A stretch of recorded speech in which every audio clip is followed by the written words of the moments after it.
2 май 2013 година. Ще заснема закуска. Ето е госпожата. Закуска в баница. И малката чебурашка. Помахай на камерата, малка чебурашки. Кажи как се казваш? На колко години си? Браво! Караш ли колелото? Послушен ли си? Не. А бабата я няма, бабата.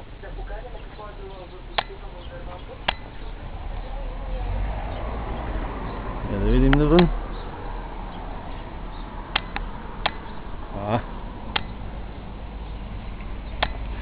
Какво го се шушкаш там?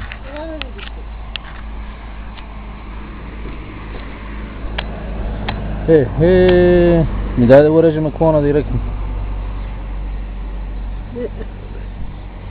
Какво да го режем? Нека да аз съм го таковала. Ама дай да го залепим с нещо. С тесто. Да затъпче. Що ще се измие? Не трябва... Добре си вървиш. Не, тя ще изрежа, аз ще... Нека да се прави, където се отворя. Ама, Павли каза, че няма да може да изхрани толкова плодове, той че викаш, трябва да ги изрежа. А това тук ти си го загърнала? Завидала съм ли, защото погледни как е откъсано. Не ми показва. Напротив ще ти покажа, погледни. Не напротив. Значи тук имаше на всяка пъпчица имаше пораснало такова. Ето и тук. Тук е отчупено. То няма как да е по друг начин. Да не падат сами, бе. Как ще падат сами? И от тук. Как да падне сама?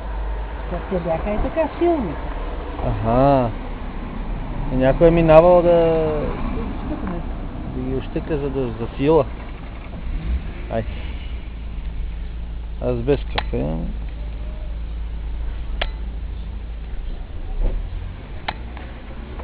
Инда рая. Това е рая тук. Сега. Ето. Колело. Мале, Мартин вътре нещо прави сам. Така, не? Ела да ги отворим едно.